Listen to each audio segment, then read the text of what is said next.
அஞ்சன் புயல் இன்று அதிகாலை கரையை கடந்த நிலையில் நம்ம இருக்கிற பகுதி பார்த்தீங்கன்னா விழுப்புரம் மாவட்டம் புதுச்சேரி அருகே எல்லை தமிழ்நாட்டோட தொடக்க பகுதி இதுதாங்க கோட்டக்குப்பம் பகுதி. இந்த பகுதியில் முதல் பகுதியாக இருக்கிறதா ஜமியத் நகர்.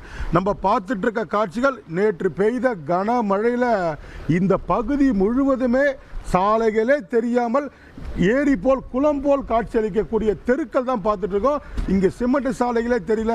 ரப்பர் படகுல NDF மற்றும் தீயணைப்பு வீரர்கள் இங்கே மாட்டிட்டு இருக்க, இந்த பகுதியில் சிக்கிட்டு இருக்க பெண்கள் மற்றும் கர்ப்பிணி பெண்களை தொடர்ந்து மீட்டு வர காட்சி தான் நம்ம பார்த்துட்டு இருக்கோம். இந்த ரப்பர் படகுல பார்த்தீங்கன்னா இங்கே NDF உறுப்பினர்கள் இவங்க மீட்டுறாங்க பாருங்க. ஏராளமான பெண்கள் இந்த படகுல இருக்காங்க, முதியவர்கள் இருக்காங்க, குழந்தைகள் இருக்காங்க. கடுமையான பாதிப்பு நேற்று நள்ளிரவு முதலே. காரணம் பார்த்தீங்கன்னா இந்த பகுதி முழுவதுமே சுமார் 400 வீடுகள் முழுமையாக பாதிக்கப்பட்டதா சொல்றாங்க. இந்த பகுதியில் 78 வீடுகளுக்குள்ள தண்ணீர் புகுந்ததாகவும் இங்க பகுதி மக்கள் வேதனை தெரிவிச்சிருக்காங்க. இந்த NDF உறுப்பினர்கள் பார்த்தீங்கன்னா பேரிடர் மீட்பு குழுவினர் இவர்களை அழகாக தூக்கி இந்த பகுதியிலேருந்து அப்புறம் வெளியில் கொண்டு வராங்க. தெருக்கள் மொத்தம் பார்த்தீங்கன்னா கிட்டத்தட்ட ஒரு 7-8 தெருக்கள் முழுவதுமாக மூழ்கியதாக இங்கே இருக்கிற மக்கள் வேதனை தெரிவிச்சிருக்காங்க. நேற்று பெய்த கனமழை பேய் மழைன்னு சொல்லலாம். ஏராளமானோர் பாதிக்கப்பட்டு பெண்கள் குழந்தைகள் என அனைவரும் மீட்கப்பட்ட காட்சி தான் பார்த்துட்டு இருக்கோம். இங்கே என்ன பாதிப்பு, எதனால இந்த தண்ணி நின்றுச்சுன்றதையும் நேரடியாக இங்கே இருக்கிற மக்கள்கிட்ட கேட்டு தெரிஞ்சுக்கலாம். என்ன சார் காரணம் பார்த்தீங்கன்னா இந்த பகுதி முழுவதுமே தண்ணீரில் மூழ்கி இருக்கு.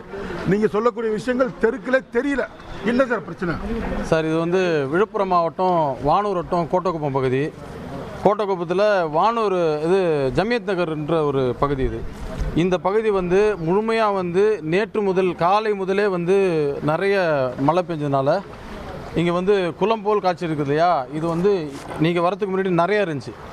இங்கே வந்து கோட்டக்குப்பம் KTM மக்கள் நல கூட்டமைப்புன்னு சொல்லிட்டு ஒன்று இருக்குது. அதில் வந்து பேரிடர் மீட்பு குழுன்னு சொல்லி போட்டு அதில் கிட்டத்தட்ட எல்லா பகுதியிலையும் சார்ந்த கோட்டக்குப்பம் பகுதியில் சார்ந்த இளைஞர்களையும் எல்லாம் ஒன்று சேர்த்து ஒரு 50 பேர் கொண்ட குழுவை நாங்கள் வந்து அந்தந்த பகுதியில் ஆய்வு செஞ்சோம். முதல்ல ஆய்வு செஞ்ச பிறகு மழை வந்து விடாமல் பேஞ்சிருந்துச்சு. அங்கங்கே பாதிப்புன்னு சொல்லிட்டு ஃபோன் வந்தது, தொலைபேசி எனக்கு கொடுத்துருந்தோம். பாதிப்பு உண்டான பகுதியில் போய் கள ஆய்வு செஞ்சு இந்த பகுதியில் அதிகமான பாதிப்பு இருந்துச்சு. அதனால் இங்கே வந்து நைட்டு 1 மணி முதலே இங்கே வந்து மீட்பு பணியில் ஈடுபட்டுருக்கோம்.